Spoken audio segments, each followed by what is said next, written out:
ele vai ter, geralmente, disposições, e não vou dizer todo mundo, mas a preocupação das pessoas em fazer, em formalizar isso, é patrimonial. É patrimonial. E aí vai ter disposição patrimonial. A pergunta que fica é, poderia, então, uma escritura ou uma pacto, vamos falar de um contrato de união estável, que disponha sobre questões patrimoniais, ter acesso ao título dos documentos? Em uma leitura rápida, conhecendo essa revogação do Código de Normas, vamos dizer, não pode. E pela disposição do CNJ também, que fala lá em livro E. Só que se vocês também forem analisar 6.015, vão dizer lá que compete ao título dos documentos o registro de qualquer obrigações. Então tem previsão legal. Quanto à norma, não, acredito que um pronunciamento, uma questão abordando isso em primeira fase, muito difícil. Mas é bom vocês saberem, então, e lembrarem, né, o movimento do CNJ, lembrarem da disposição de 6.015 que fala das obrigações e principalmente desse artigo. E aí vão lembrar que em títulos e documentos, então, esse dispositivo foi revogado. Mas isso não quer dizer que está proibido, né, ou permitido.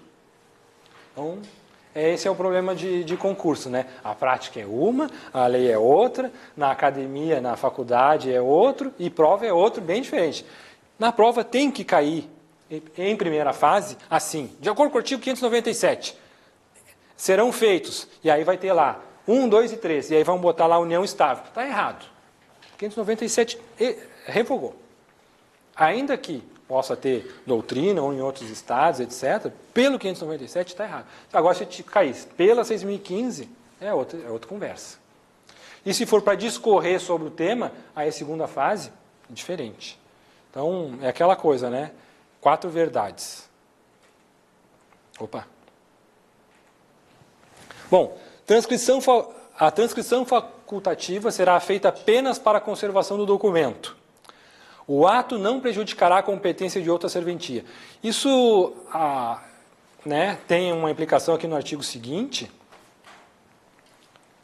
e tem a ver com o que a gente já falou de pessoa jurídica lá, daqueles atos que são averbados e que não alteram, não modificam nada o registro da pessoa jurídica. Lembram dos exemplos? Aí penso, bom, mas se não tem previsão legal de registro ou de averbação, então, regra geral, fala que é títulos e documentos. Ainda mais se a gente for parar para pensar, e quem estuda registro de imóveis e acaba lidando com registro de imóveis, tem muito mais em mente o princípio da legalidade, de que, não, só pode fazer registro e averbação daqueles atos previstos em lei. E aí for transportar isso para pessoas jurídicas, isso complica um pouco. Então, quando a gente fala em termos de princípios registrais, é muito complicado trazer isso para títulos e documentos para pessoas jurídicas. Por quê? Porque geralmente se aborda os princípios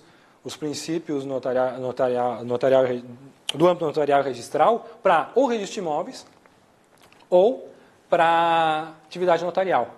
Alguma coisa para pessoas, registro civil de pessoas naturais, mas mesmo assim 3, 2, 3, 4 e alguns que são gerais, como o princípio da rogação, né? Então, é complicado fazer uma comparação e isso foi tema, por exemplo, da prova do Paraná na segunda fase, em que a resposta, embora não abrangesse isso, ela era mais simples e mais contraditória. Por exemplo, poderia possivelmente cair em primeira fase, mas qual é, se não me engano, o enunciado da questão, a questão dissertiva da segunda fase do Paraná, era a finalidade do registro de imóveis e finalidade de títulos e documentos. A finalidade do registro de imóveis era, Lei 8.935, garantir publicidade e eficácia dos atos relativos a imóveis. Bom, por óbvio, a finalidade dos documentos é garantir a publicidade, a autenticidade e a eficácia dos seus registros, mas não eram esses os parâmetros de correção. Então é complicado trazer parte geral, assim como princípios, para títulos e documentos pessoas jurídicas. Cru. E a gente vai ver, por exemplo, Acho que no final eu tenho, se não tenho, já falo agora. A respeito, por exemplo, de princípio da cingibilidade do título. Amplamente e indiscutivelmente aplicado ao registro de imóveis. Por quê? E aí, vou fazer uma grande distinção de títulos e documentos para pessoas jurídicas que vocês vão entender me utilizando da distinção do registro de imóveis. O registro de imóveis ele tem matrícula, ou seja, uma matrícula, um fólio real, né, específico para cada imóvel. Alterando o sistema anterior, que era o sistema da transcrição, que não era um registro para cada imóvel, era um registro de cada pessoa no qual ele ia acumulando imóveis. Então, com essa mudança, princípio da unitariedade da matrícula. E aí a gente não tem em títulos e documentos princípio da unitariedade do registro. A gente não tem. E aí também por isso a importância do livro protocolo e do livro de pessoas, do indicador pessoal. Porque o título e documentos, ele é ainda pessoal, como era o antigo registro de imóveis.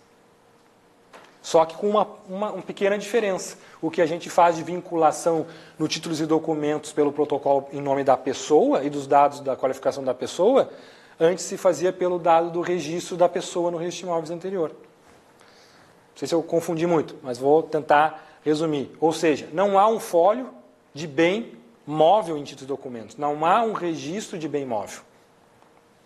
Assim como há no registro de imóveis. E pessoa jurídica, a gente até já poderia fazer uma analogia a princípio da unitariedade do registro, porque a pessoa jurídica ela vai ter aquele registro. E todas as alterações vão entrar ali. Alterações, menções, vão fazer uma concentração, digamos assim. Assim como há uma espécie de concentração no registro de nascimento das pessoas, ali no registro de nascimento vai ter, embora não tenha todos os registros, vai ter todas as menções aos registros. A pessoa que casou, embora em outro cartório, vai ter a anotação ali. Aquela pessoa casou, né, no cartório tal, na data tal, com fulano de tal. Então há uma espécie de concentração de informações fazendo vínculo. E em títulos de documentos isso só acontece pelo protocolo. E não nos registros. Conseguiram compreender? Então pode haver um registro de títulos e documentos, né, que compreenda às vezes até o mesmo objeto e que não vai estar vinculado às mesmas pessoas. E isso dificulta um pouco na prática quanto àqueles pedidos de certidão negativa de ônus. Tem certidão negativa de ônus de bem móvel, tecnicamente. Tecnicamente não existe nos documentos. A certidão, tecnicamente, ela deve sair. Não há ônus desse imóvel, desse imóvel, desse trator, maquinário, enfim, relacionado a essa pessoa a qual está me solicitando. E embora quem estude outros códigos de normas, por exemplo, em São Paulo, lá tem um específico. É salutar? É. Mas isso ainda é tendência. É impraticável fazer isso trazendo, digamos, os parâmetros de registro de imóveis. Não tem como. Ele funciona em âmbito local. Ajuda muito. E traz segurança jurídica. Mas não tem como fazer vinculação. Então, certidão de ônus e eventualmente pode cair. Isso vocês não vão ler em código de normas, né, nem na legislação. Então, foi solicitada uma certidão de ônus ao título de documentos referente ao imóvel tal, ao maquinário tal. Você deve lavrar a certidão, solicitar mais elementos para a certidão, negar a lavratura, etc. Vão entender isso. Não há, então, uma matrícula, um fólio para qualquer bem. Existe, e isso já foi definido pelo STF, registro de veículo. E caiu em 2 questões do Rio, 2 ou 3 do Rio, na primeira fase do último concurso. Por quê? Porque isso foi decidido em 2 ADIs e julgado também um recurso extraordinário vindos do Rio. O recurso extraordinário vindo do Rio. E, se não me engano, as 2 ADIs, uma... não me recordo, mas foram julgados em conjunto. 2 ADIs e um recurso extraordinário julgados em conjunto. Olha que extraordinário isso.